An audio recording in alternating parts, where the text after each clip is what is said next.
डरते तो वो हैं जो अपनी छवि के लिए मरते हैं। मैं तो हिंदुस्तान की छवि के लिए मरता हूं और इसीलिए किसी से भी नहीं डरता हूं।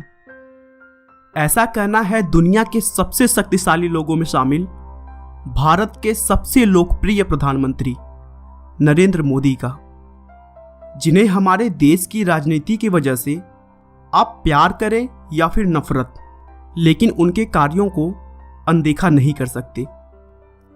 दोस्तों, वैसे तो मोदी जी का जीवन बहुत ही साधारण तरीके से शुरू हुआ, मगर अपनी देशभक्ति, अपने जज्बे और अपनी मेहनत के दम पर उन्होंने ऐसी सफलता हासिल की जिसके बारे में कोई सोच भी नहीं सकता था।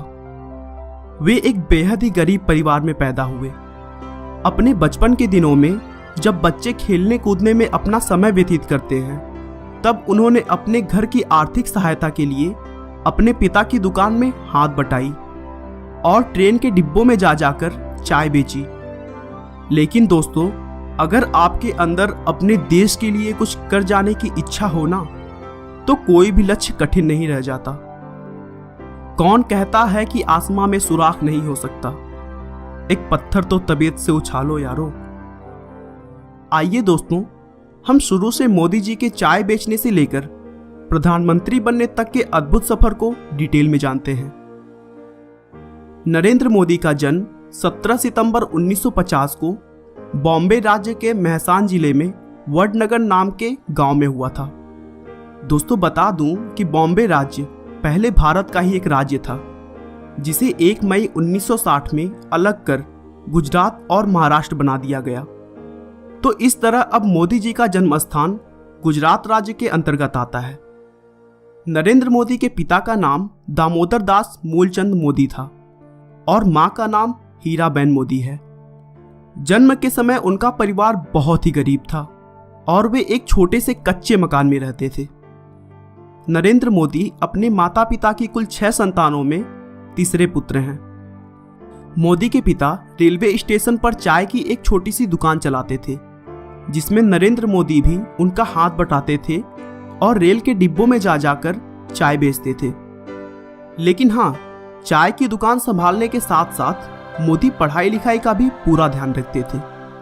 मोदी के टीचर बताते हैं कि नरेंद्र पढ़ाई लिखाई में तो एक ठीक ठाक छात्र थे, लेकिन वे नाटकों और भाषणों में जमकर हिस्सा लेते थे और उन्हें खेल कूद में भी बहुत दिलचस्पी थी। उन्होंने अपनी स्कूल की पढ़ाई वडनगर से पूरी की।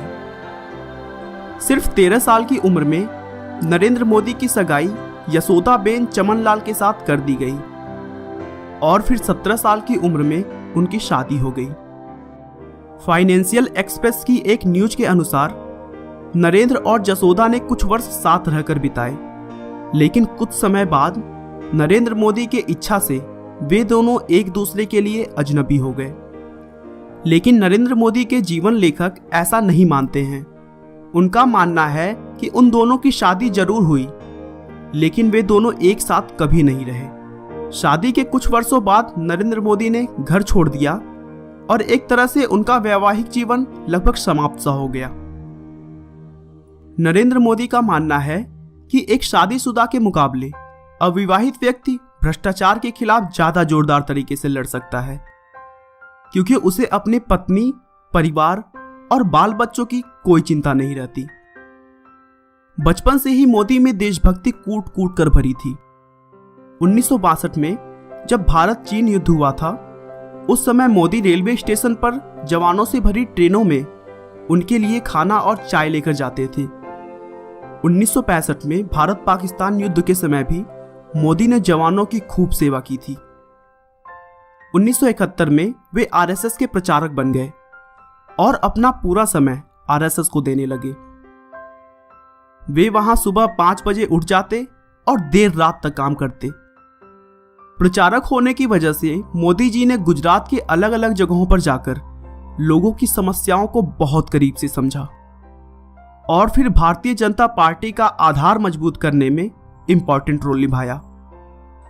1975 के आसपास में राजनीति क्षेत्रों में विवाद की वजह से उस समय की प्रधानमंत्री इंदिरा गांधी ने कई राज्यों में आपातकालीन घोषित कर दिया था और तब आरएसएस जैसी संस्थाओं पर भी प्रतिबंध लगा दिया गया था।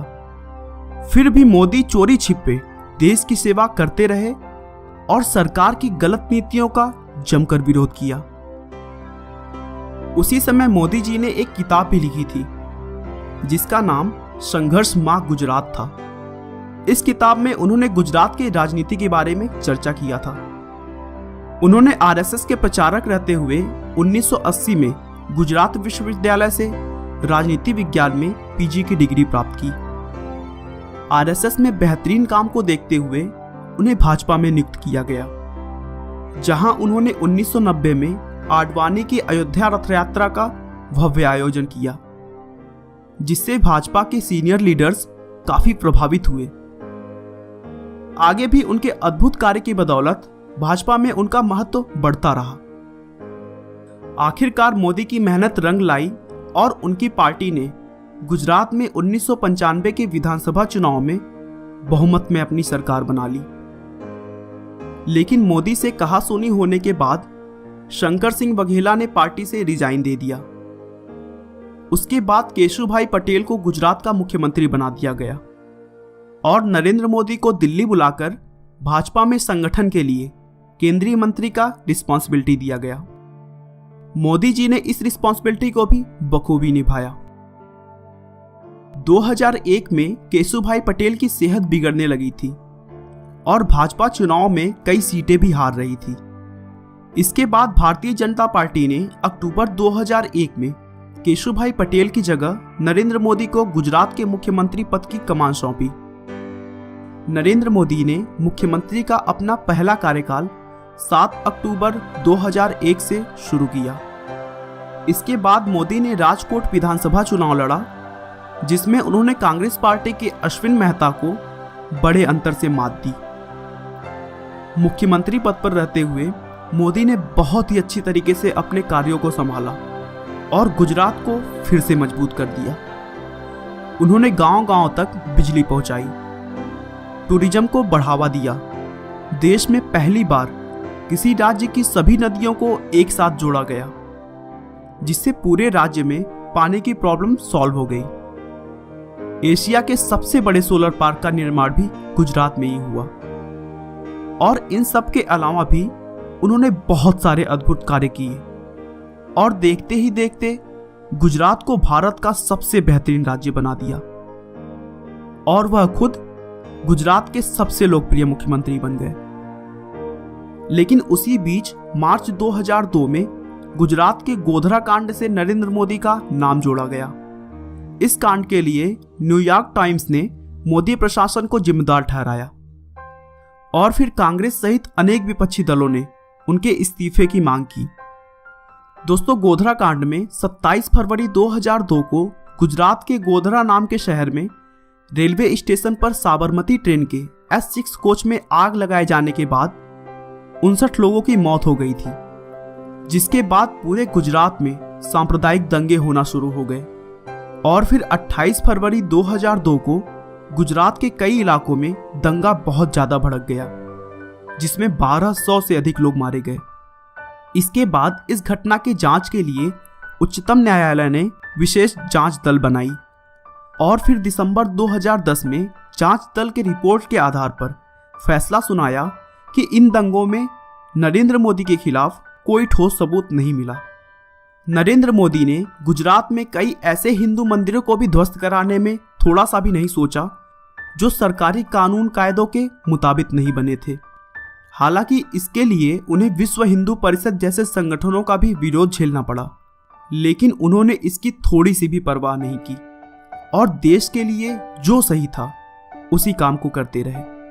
उनके अच्छे डिसीजंस और कार्यों की वजह से गुजरात के लोगों ने मोदी को 4 बार लगातार अपना मुख्यमंत्री बनाया। गुजरात में मोदी की सफलता देखकर बीजेपी के सीनियर नेताओं ने मोदी को 2014 के लोकसभा चुनाव का प्रधानमंत्री उम्मीदवार घोषित किया, जिसके बाद मोदी ने पूरे भारत में बहुत सारी रैलियां की और साथ ही साथ उन्होंने सोशल मीडिया का भी भरपूर लाभ उठाया और लाखों लोगों तक अपनी बात रखी।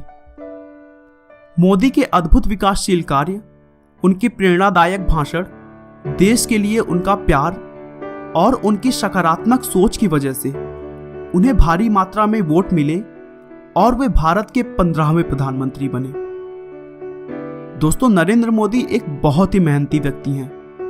वे 18 घंटे काम करते हैं और कुछ ही घंटे सोते हैं। दोस्तों, मोदी जी का कहना है कि कड़ी मेहनत कभी थकान नहीं लाती है, वह तो बस संतोष लाती है। नरेंद्र मोदी शुद्ध शाकाहारी हैं और नवरात्र के 9 दिन उपवास रखते हैं। वे अपनी सेहत का भरपूर ध्यान रखते हैं और प्रतिदिन योग करते हैं, भले ही वे कहीं पर भी हों। मोदी जी अपनी माँ से बहुत प्यार करते हैं। उनका कहना है कि मेरे पास अपने बाबा दादा की ना ही एक पाई है और ना ही मुझे चाहिए। मेरे पास अगर कुछ है तो अपनी माँ का दिया आशीर्वाद। आपका बहुमूल्य समय देने के लिए बहुत बहुत धन्यवाद। इस वीडियो को लाइक करके आप हमारा मनोबल बढ़ा सकते हैं। दोस्तों, अगर आप हमारे वीडियो को मिस नहीं करना चाहते तो कृपया चैनल को सब्सक्राइब कर लें। आपको यह कहानी कैसी लगी हमें कमेंट करके जरूर बताएं। धन्यवाद।